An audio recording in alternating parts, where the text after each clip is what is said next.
The stranger at the hospital bed. I don't remember much about the accident. Just flashes. Red and blue lights swirling around me. The screech of tires. The sound of metal crunching. Then, nothing. Darkness. When I woke up, I was in a hospital room. The sterile smell hit me first. Clean. Antiseptic, but sharp enough to sting my nose. My head throbbed, pounding in a slow rhythm that matched my ragged breaths. My whole body felt heavy, as if I were made of lead. I blinked against the harsh white light of the overhead lamp, and the clock on the wall caught my eye. 3 a.m. The room was quiet, except for the faint hum of machines monitoring my vitals. My vision was blurry, but I could just make out the shape of a chair in the corner. I assumed it was empty. Until I noticed it. There was someone sitting there, a figure hunched forward, face hidden in shadow, unmoving. The darkness of the corner swallowed them up, except for the faint outline of their body. At first, I thought I was imagining it, a trick of light and fatigue. But no matter where I looked, they remained. Watching. Hello? I croaked, my voice hoarse from disuse. No answer. I tried to move, to sit up, but a sharp pain jabbed through my ribs, and I let out a groan. The figure didn't move, just stayed. Silent. Time passed, or maybe it was just seconds. I couldn't tell. My eyes stayed fixed on that shadowed shape, my heart hammering against my chest. Later that morning, a nurse came in to check my IV and adjust the machines. I asked her about the visitor. No visitors allowed at this hour, she said with a kind smile, glancing toward the corner. You must be tired. Maybe it's just your mind playing tricks on you. But I knew what I'd seen. That night, the figure returned. This time I was too afraid to speak. I lay as still as I could, listening. The only sounds were the soft beeping of the machines and my own ragged breathing. Every now and then the shadow seemed to shift slightly, like it was breathing too. As days passed, I tried to ignore it, told myself I was hallucinating, stress and medication playing games with my mind. But I couldn't deny the little things that began to happen. My watch was missing one day, only to be found folded neatly on the windowsill.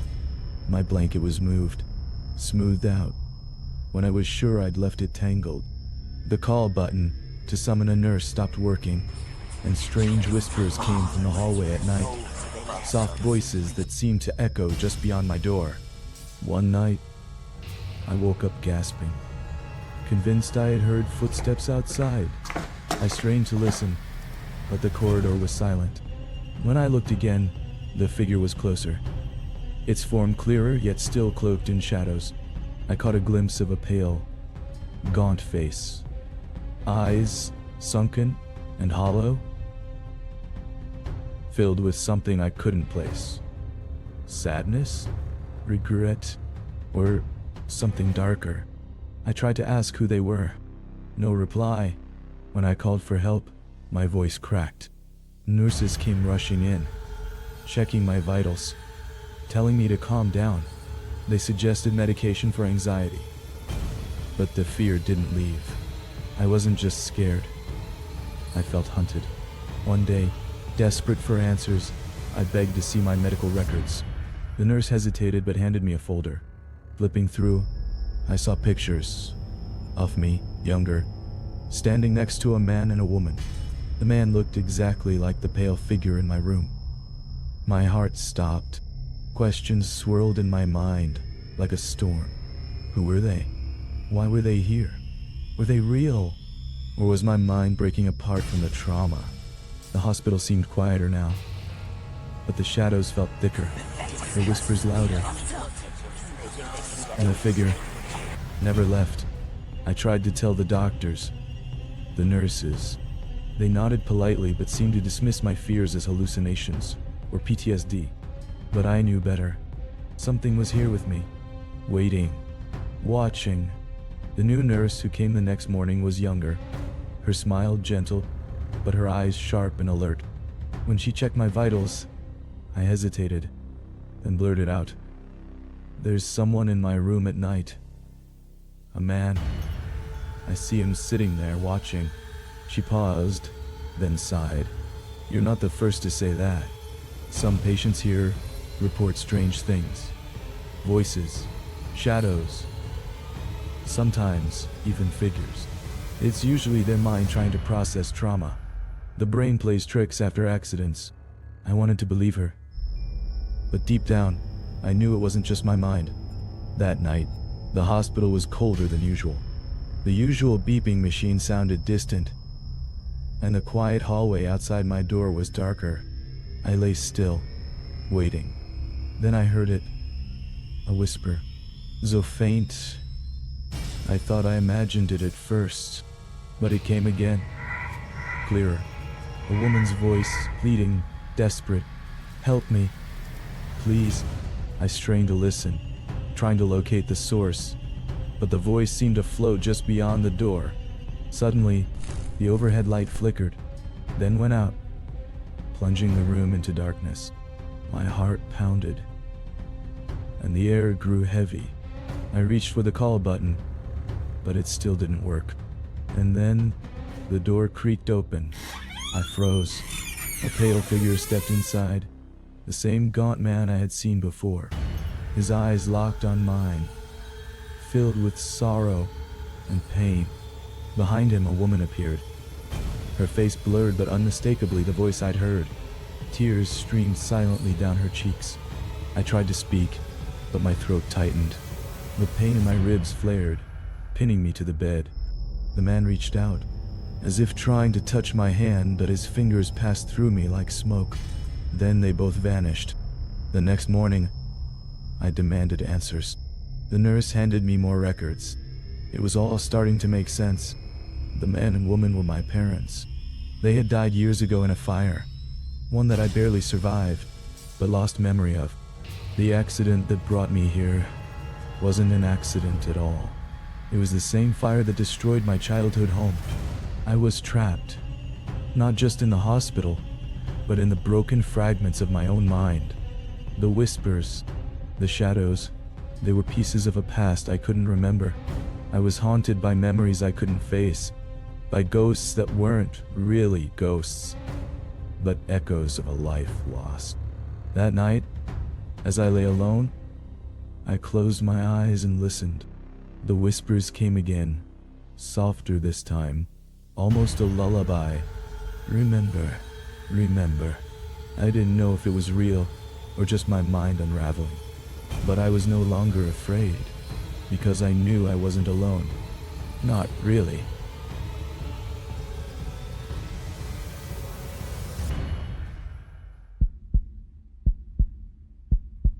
The forgotten patient. I worked the night shift at a hospital. Quiet hours when the corridors are empty. The only sounds are distant machines, and the occasional footsteps of nurses. It's peaceful, but sometimes the silence feels heavy, like something is waiting just out of sight. A few weeks ago, while going through old patient files for an audit, I found something strange. A chart labeled only as Patient X. No name, no admission date, just a series of notes scrawled by doctors and nurses over the years. The strange thing? The file didn't appear in the hospital database. Curiosity got the better of me. I started digging. The notes described a patient who was admitted many years ago, someone who never left the hospital. The record said the patient was never identified. No family, no name, no ID. Just a person who had been found unconscious near the hospital grounds, brought in by paramedics. But after a while, the entry stopped. The last note was dated 10 years ago, and yet, somewhere in the hospital, the file said the patient was still alive. That didn't make sense. I asked the older nurses if they remembered a patient like that. Most just gave me blank looks. One whispered, "They don't talk about patient X. It's best not to." That only made me more determined. One night, I decided to explore the abandoned wing of the hospital.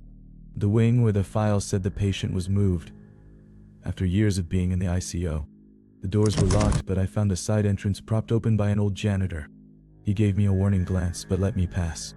Inside, the air was cold and stale, thick with dust and the faint smell of antiseptic long gone bad. Flickering lights barely lit the long, empty hallways. I felt like I was walking through a tomb. I checked every room. Most were empty, save for old hospital beds, rusted equipment, and peeling paint.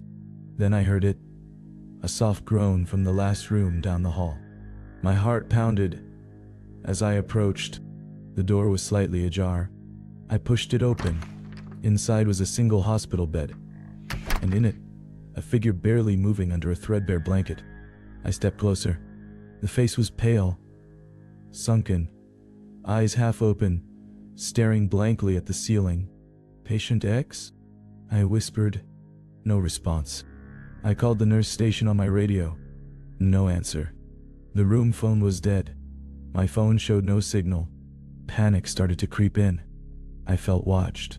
Suddenly, the figure's eyes snapped toward me. Not with recognition, but fear. I froze. The old janitor's warning echoed in my mind. "They don't talk about Patient X." I wanted to leave, but something kept me rooted. I noticed a small notebook on the bedside table. I opened it carefully. The pages were filled with handwriting, messy, barely legible. Fragments of sentences, names, dates, mentions of things no one should know about the hospital. I flipped through quickly. Suddenly, the lights flickered violently. The figure whispered, barely audible, "Help me." Then silence. I backed out of the room, heart racing. The hallway was darker now. I ran back to the exit. When I got outside, the janitor was gone. I tried to call security. No answer. And the next day, the hospital claimed the abandoned wing was off limits, closed for renovations. But I know what I saw. Patient X is still here, waiting. After that night, I couldn't stop thinking about Patient X. The hospital acted like nothing was wrong, like the abandoned wing didn't even exist anymore. But I knew better. I started asking around again, more quietly this time. Nurses who had been there for years gave me nervous glances but refused to talk. One night shift nurse finally whispered a warning. "Some patients. They're not really patients, they're experiments. Things the hospital wants to hide." It sounded insane, but it explained a lot. I decided to sneak back into the wing with a small camera to document what I found. I had to know the truth. The next night, I slipped past the security guard, who was unusually inattentive. Maybe he was in on it, or just tired. Inside, the corridor felt colder than before. I held my breath and moved quickly to the room where I saw Patient X. The door was locked. I found an old key taped under a nearby vent, something I had seen on the janitor's ring the night before. I unlocked the door and pushed it open. Patient X was gone. Only the empty bed remained. On the bedside table, a new notebook was there. This one was cleaner, with neat handwriting. It read, "They took me again. The tests won't stop. I'm trapped between what's real and what's not. Please, help me escape." My heart slammed in my chest. I wasn't alone. Suddenly, I heard footsteps behind me. I spun around. No one. But then a shadow flickered at the end of the hall. I followed it, camera ready. The shadow led me to a hidden door behind a dusty curtain. It creaked open to reveal a narrow staircase descending into darkness. I hesitated. The silence was suffocating, but I couldn't turn back now. I took out my phone's flashlight and started down. The air grew colder, thicker. At the bottom, I found a small room lined with monitors and medical equipment, some still running, humming softly. And there, strapped to a chair, was Patient X, his eyes locked onto mine. He was thinner, weaker, but alive. "Help me," he whispered. Before I could react, the door slammed shut behind me. I was trapped. The monitors flickered to life, showing grainy images of other rooms. Rooms I had never seen. Experiments. People trapped like him. My phone buzzed. A text. From the same unknown number. Welcome to the real hospital. Don't try to leave. Panic set in. I realized this place was far darker than I ever imagined. And now, I was part of it.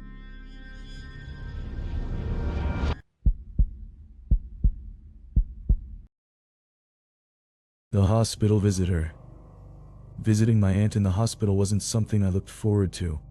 The sterile smell, the steady beep of machines, and the muted whispers in the hallways always left me feeling uneasy. But Aunt May had been sick for weeks, and family visits were the only comfort she had. It was late, well past visiting hours, when I arrived. The hospital was quiet, almost eerily so. Most of the staff had gone home, or were on their break, leaving only a skeleton crew roaming the halls. I checked in with the night nurse and made my way to Aunt May's room on the 3rd floor. As I walked down the corridor, the fluorescent lights flickered overhead, casting long shadows that seemed to shift as I moved. I brushed it off as tired eyes playing tricks. I found Aunt May asleep, her frail hand clutching the thin blanket. I pulled a chair beside her bed, sitting quietly, letting the silence settle around us. The occasional footsteps outside the room were the only sounds, until I heard something else, a soft shuffling noise coming from the hallway. I stood up and peered out. The corridor was empty. Confused, I stepped out, looking both ways. Nothing. No nurses, no visitors, just the harsh hospital walls and the buzz of the lights. As I turned to head back, I noticed a figure at the far end of the hallway. A man. He was standing perfectly still, staring down the hall toward me. I blinked and looked again. He hadn't moved. My heart quickened. Something about him was off. His clothes looked outdated, like something from decades ago, and his pale face was expressionless. I called out softly, "Hey, are you okay?" No response. I took a step closer, but before I could reach him, he turned and disappeared into an open door on the left. Curiosity got the better of me. I followed. The door led to a small utility room. Empty, except for cleaning supplies and a mop bucket. No sign of the man. I frowned and turned back to the hallway. That's when I noticed the room at the end of the hall, the one the man had been staring toward, was no longer lit. It had been brightly lit just moments ago. I walked closer. The door was slightly ajar. Inside, the room was empty, except for an old hospital bed and a faded chart hanging on the wall. The name on the chart caught my eye. Patient R. I had never seen this room listed on the hospital map. Curious, I opened the chart. It was old, so old that the paper was yellowed and brittle. The notes described a patient admitted over 50 years ago. Patient R was said to have suffered a mysterious illness and had been in this very hospital for months before suddenly disappearing without a trace. Rumors said the hospital had tried to cover it up. I closed the chart and felt a chill run down my spine. Suddenly, the lights flickered violently. The door slammed shut behind me. I rushed to open it, locked. Panic surged. Then I heard it. Footsteps, slow, deliberate, approaching from the dark hallway outside. I backed away, heart pounding. The footsteps stopped just outside the door. A faint whisper broke the silence. "Help me." I pressed my ear to the door, but there was no one. When I looked up, the room was empty again. The door unlocked itself. I didn't wait. I ran down the hallway toward Aunt May's room. But the corridor seemed longer than before, twisting in ways I didn't remember. Behind me, faint footsteps followed. I dared a glance. No one there. When I finally reached Aunt May's room, she was awake, staring at me with wide eyes. "I heard voices," she whispered. "Voices? What kind?" I asked. "Like someone calling for help? In the halls?" My phone buzzed. A text from an unknown number. "You shouldn't have come here." I stared at it in disbelief. The hospital was no longer just a place for healing. It was hiding something, and I had just stepped into its dark secret. My hands trembled as I stared at the message on my phone. "You shouldn't have come here." I had no idea who sent it or what they meant, but one thing was clear. I was in over my head. I looked back at Aunt May. Her eyes, though tired, were sharper than before. "I need to leave," I said quietly. "Something's not right here." She nodded but didn't protest. Maybe she sensed it too. I checked out of the room and headed for the elevator, but it was out of order. The emergency stairs were my only option. As I pushed open the heavy metal door, a cold draft hit me like a slap.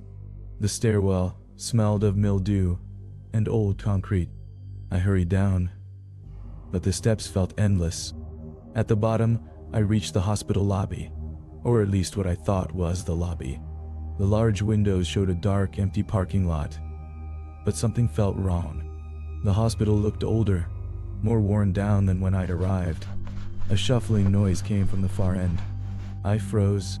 From the shadows emerged the same pale man I'd seen in the hallway. His eyes were hollow, his face eerily calm. "Who are you?" I whispered. He didn't respond. Instead, he pointed toward a door marked "Staff Only." Against my better judgment, I followed. Inside, I found a narrow corridor lined with locked doors and faded photographs of patients from decades ago. The air was thick with dust and secrets. Suddenly, I heard a soft moan coming from one of the rooms.